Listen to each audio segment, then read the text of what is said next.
सावधान, यदि आप यह काल भैरव रक्षा कवच सुन लेते हैं तो नकारात्मक शक्तियां आपके पास आने से पहले 100 बार सोचेंगी। भक्तों, क्या आप जानते हैं कि एक ऐसा दिव्य कवच भी है जिसके पाठ मात्र से भय, नकारात्मक शक्तियां, शत्रु बाधा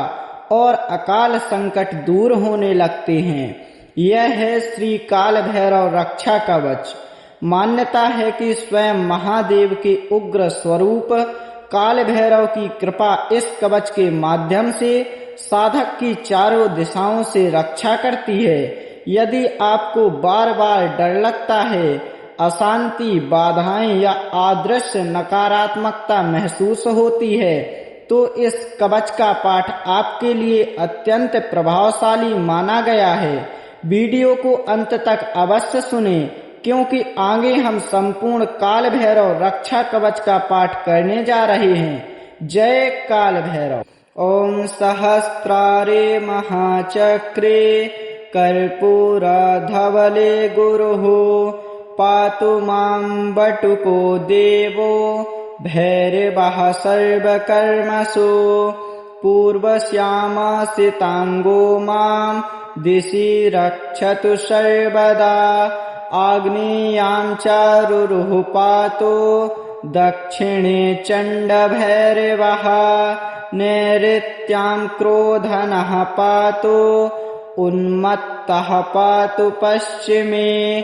वायव्यां मां कपाली च नित्यं पायात् सुरेश्वरः भीषणो भैरवः पातु उत्तरास्यां तु सर्वदा संहार भैरवः पायात् ईशान्यां च महेश्वरः ऊर्ध्वं पातु विधाता च पाताले नन्दको विभुः सद्यो जातस्तु मां पायात् सर्वतो देवसेवितः रामदेवो वनान्ते च वने घोरस्तथावतु जले तत्पुरुषः पातु स्थले ईशान एव च डाकिनी पुत्रकः पातु पुत्रान् मे सर्वतः प्रभुः हाकिनी पुत्रकः पातु दारास्तु लाकिनी सुतः पातु सांकिनिका पुत्रः सैन्यं वे कालभैरवः मालिनी पुत्रकः पातु पशूनस्वान् गञ्जास्तथा महाकालो बतु क्षेत्रं श्रियं मे सर्वतो गिरा। ओम सहस्रारे महाचक्रे कर्पूरधवले गुरुः पातु मां बटुको देवो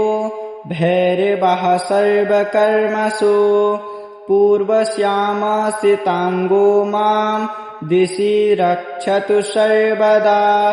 आग्नेयां चारुरुः पातु दक्षिणे चण्डभैरवः नैऋत्यां क्रोधनः पातु उन्मत्तः पातु पश्चिमे वायव्यां मां कपाली च नित्यं पायात् सुरेश्वरः भीषणो भैरवः पातु उत्तरास्यां तु सर्वदा संहार भैरवः पायात् ईशान्यां च महेश्वरः ऊर्ध्वं पातु विधाता च पाताले नन्दको विभुः सद्यो जातस्तु मां पायात् सर्वतो देवसेवितः रामदेवो वनान्ते च वने घोरस्तथावतु जले तत्पुरुषः पातु स्थले ईशान एव च डाकिनी पुत्रकः पातु पुत्रान् मे सर्वतः प्रभुः हाकिनी पुत्रकः पातु दारास्तुलाकिनी सुतः पातु सांकिनिका पुत्रः सैन्यं कालभैरवः मालिनी पुत्रकः पातु पशूनस्वान् गञ्जास्तथा महाकालो बतु क्षेत्रं श्रियं मे सर्वतो गिरा। ॐ सहस्रारे महाचक्रे कर्पूरधवले गुरुः पातु मां बटुको देवो भैरवः सर्वकर्मसु पूर्वश्यामसिताङ्गो मां दिशि रक्षतु सर्वदा आग्नेयां चारुरुः पातु दक्षिणे चण्डभैरवः नैऋत्यां क्रोधनः पातु उन्मत्तः पातु पश्चिमे वायव्यां मां कपाली च नित्यं पायात् सुरेश्वरः भीषणो भैरवः पातु उत्तरास्यां तु सर्वदा संहार भैरवः पायात् ईशान्यां च महेश्वरः ऊर्ध्वं पातु विधाता च पाताले नन्दको विभुः सद्यो जातस्तु मां पायात् सर्वतो देवसेवितः रामदेवो वनान्ते च वने घोरस्तथावतु जले तत्पुरुषः पातु स्थले ईशान एव च डाकिनी पुत्रकः पातु पुत्रान् मे सर्वतः प्रभुः हाकिनी पुत्रकः पातु दारास्तुलाकिनी सुतः पातु सांकिनिका पुत्रः सैन्यं कालभैरवः मालिनी पुत्रकः पातु पशूनस्वान् गञ्जास्तथा महाकालो बतु क्षेत्रं श्रियं मे सर्वतो गिरा। ॐ सहस्रारे महाचक्रे कर्पूरधवले गुरुः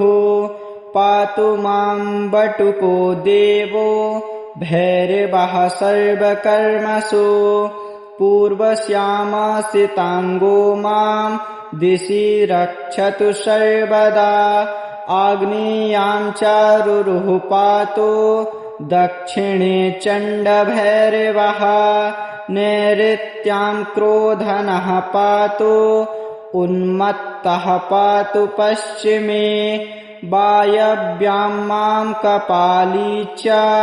नित्यं पायात् सुरेश्वरः भीषणो भैरवः पातु उत्तरास्यां तु सर्वदा संहार भैरवः पायात् ईशान्यां च महेश्वरः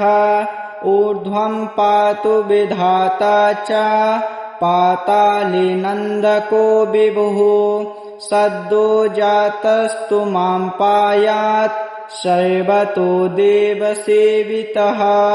रामदेवो वनान्ते च वने घोरस्तथावतु जले तत्पुरुषः पातु स्थले ईशान एव च डाकिनी पुत्रकः पातु पुत्रान् मे सर्वतः प्रभुः हाकिनी पुत्रकः पातु दारास्तुलाकिनी सुतः पातु सांकिनिका पुत्रः सैन्यं कालभैरवः मालिनी पुत्रकः पातु पशूनस्वान् गञ्जास्तथा महाकालो बतु क्षेत्रं श्रियं मे सर्वतो गिरा।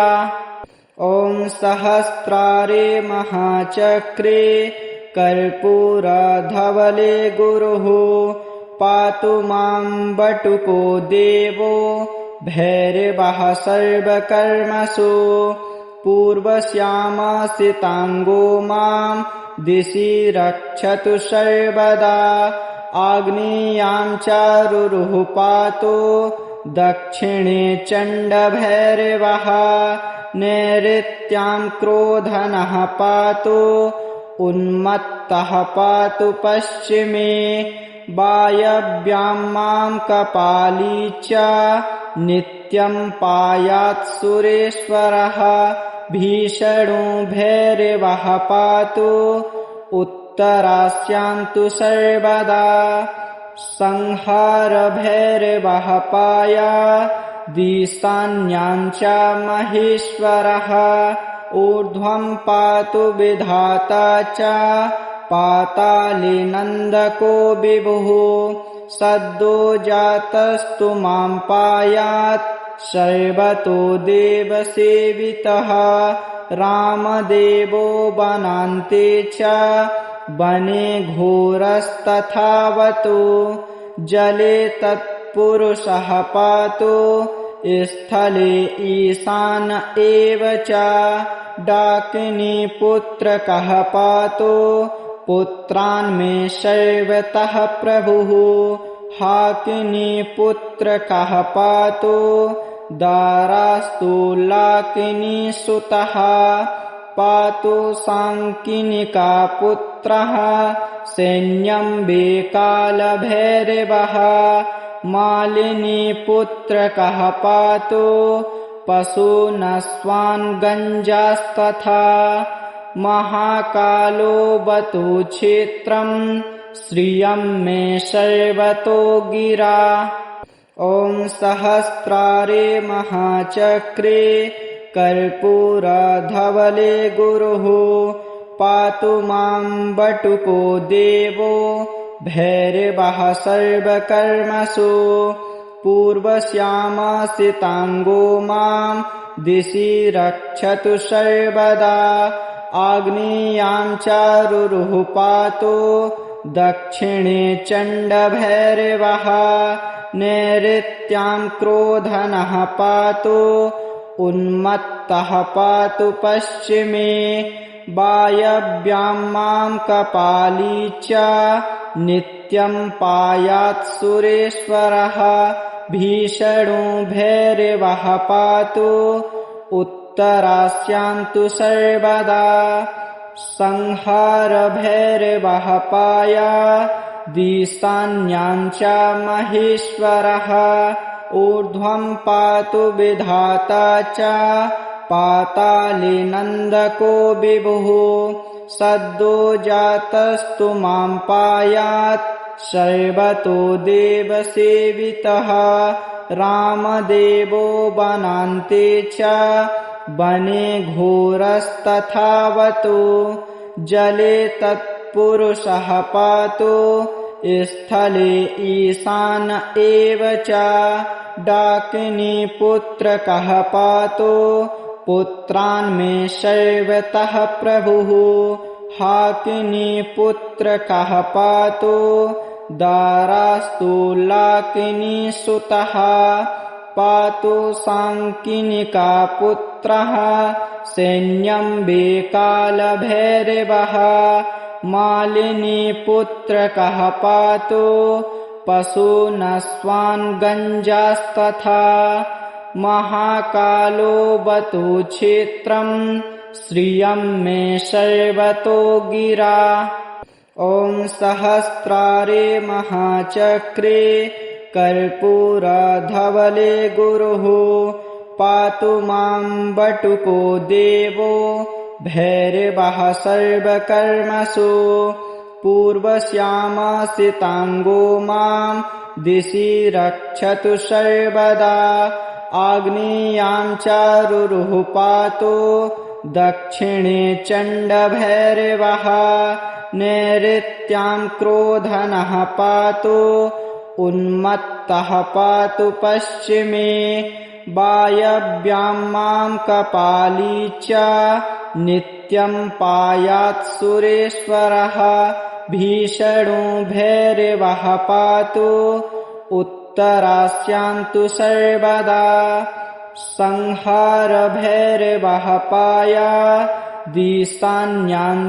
महेश्वरः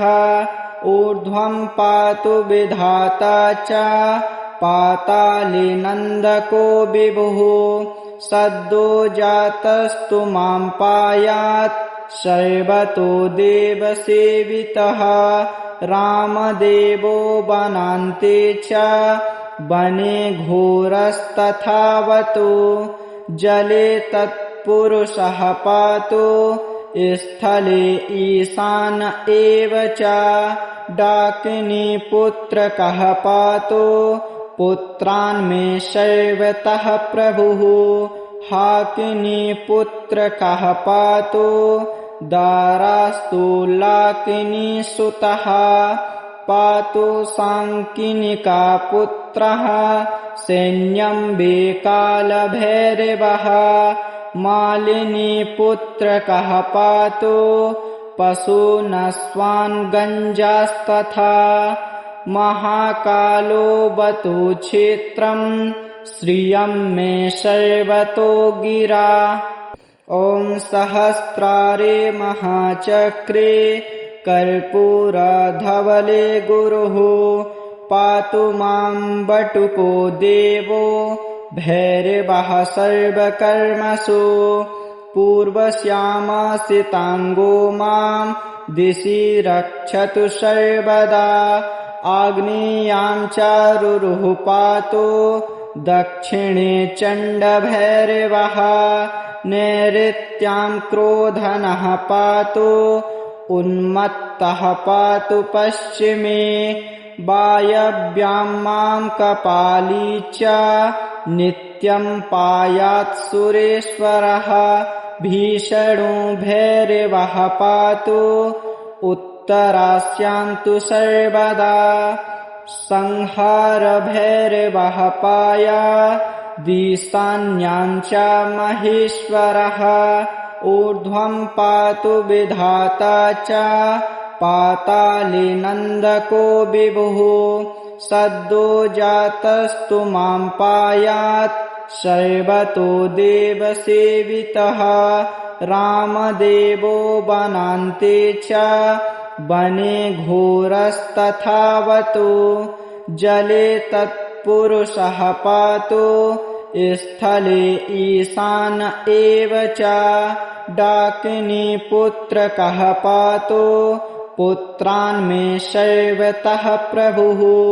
हाकिनी पुत्रकः पातु दारास्तु लाकिनी सुतः पातु सांकिनिका पुत्रः सैन्यं वे कालभैरवः मालिनी पुत्रकः पातु पशूनस्वान् गञ्जास्तथा महाकालो बतु क्षेत्रं श्रियं मे सर्वतो गिरा ॐ सहस्रारे महाचक्रे कर्पूरधवले गुरुः पातु मां बटुको देवो भैरवः सर्वकर्मसु पूर्वश्यामसिताङ्गो मां दिशि रक्षतु सर्वदा आग्नेयां चारुरुः पातु दक्षिणे चण्डभैरवः नैऋत्यां क्रोधनः पातु उन्मत्तः पातु पश्चिमे वायव्यां मां कपाली च नित्यं पायात् सुरेश्वरः भीषणो भैरवः पातु उत्तरास्यान्तु सर्वदा संहार भैरवः पायादिशान्याञ्च महेश्वरः ऊर्ध्वं पातु विधाता च पाताले नन्दको विभुः सद्यो जातस्तु मां पायात् सर्वतो देवसेवितः रामदेवो वनान्ते च वने घोरस्तथावतु जले तत्पुरुषः पातु स्थले ईशान एव च डाकिनी पुत्र कः पातो पुत्रान् मे शैवतः प्रभुः हाकिनी पुत्र कः पातो दारास्तु लाकिनी सुतः पातो सांकिनिका पुत्रः सैन्यम्बे कालभैरवः मालिनी पुत्र कः पातो पशूनस्वान् गञ्जास्तथा महाकालो बतो क्षेत्रम् श्रियं मे शैवतो गिरा।